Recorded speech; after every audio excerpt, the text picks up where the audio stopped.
Welcome class, this is your English class and I am your English teacher Sarjon, and this is the second part of the video lecture of the poem My Mother Earth 66, whose poetess is Kamala Das. So in the previous introductory lecture, you have learnt about the poetess, about the theme of the poem and about the construction of the poem as an introduction. And in this video lecture, we'll learn about the meanings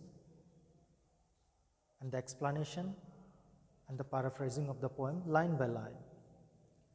So as we know that this poem is written in a single sentence and therefore it is called single sentenced poem, which is a confessional poem and written in a free verse style. And if you want to know about confessional poem and what is free verse, go and check out the first introductory lecture of this video, My Mother Earth 66.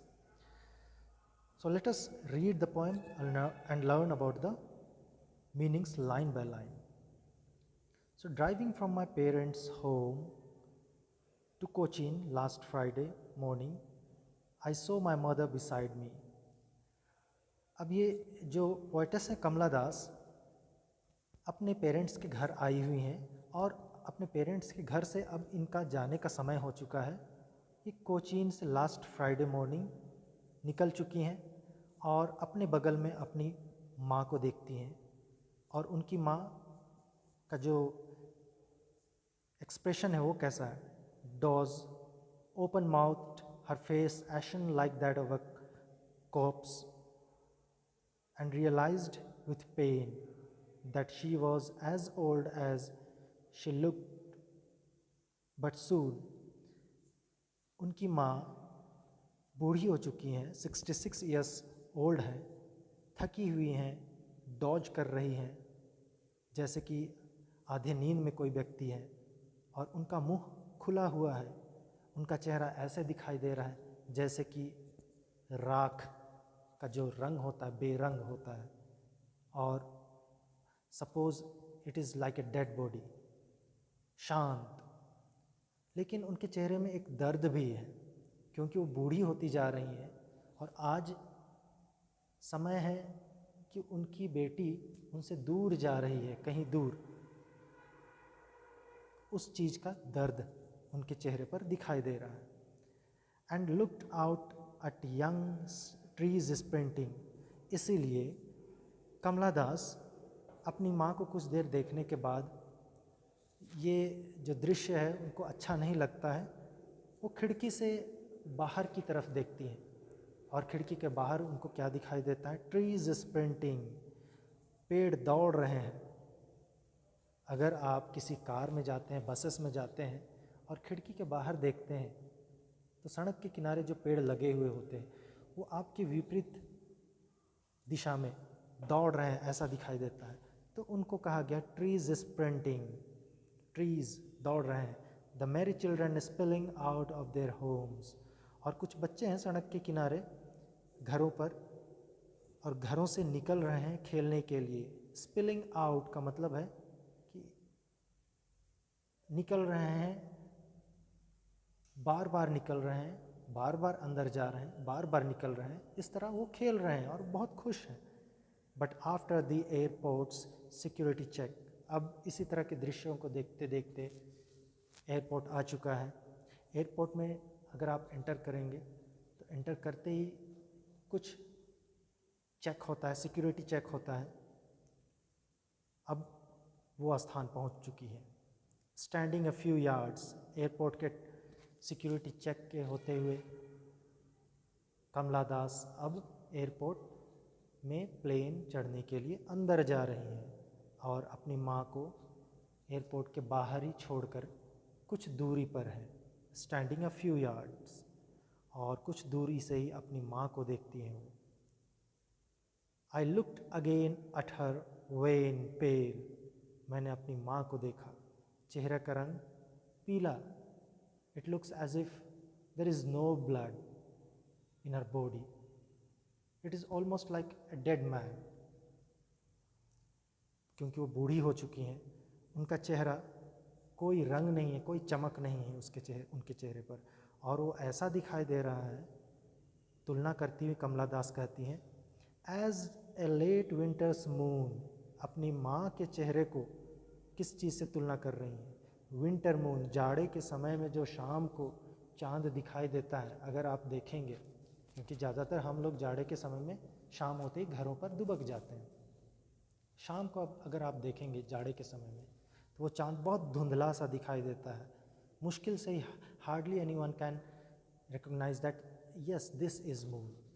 तो उस तरह का धुंधलापन उसके चेहरे पर था, अपनी माँ के चेहरे पर, क्योंकि पोएटेस कमला दास आगे बढ़ती जा रही हैं और दूर होती जा रही हैं और अपनी माँ को देखती जा रही हैं, जो कि उनका चेहरा धुंधला दिखाई दे रहा है, which is compared with winters moon, and felt that old familiar एक माई चाइल्डहुड्स फियर।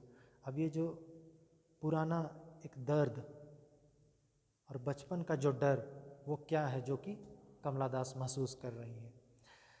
बचपन में हम याद करेंगे कि जब हम छोटे थे, हमारी माँ को अगर कोई ये बोल देता था कि ये मेरी माँ है, हम सभी क्या करते थे? अपनी माँ को गले लगा लेते थे, या अपनी माँ को इतने ज़ोर से कसकर पकड़ लेते थे कि अब हम अपनी माँ को किसी और की माँ नहीं होने देंगे, ये मेरी माँ है। वो जो माँ के छिन जाने का दर्द, माँ के दूर हो जाने का दर्द बचपन में जो था, आज भी कमला दास महसूस करती है। So she is feeling the pain of separation from her mother, and it is her childhood's fear, and it is everybody's childhood fear.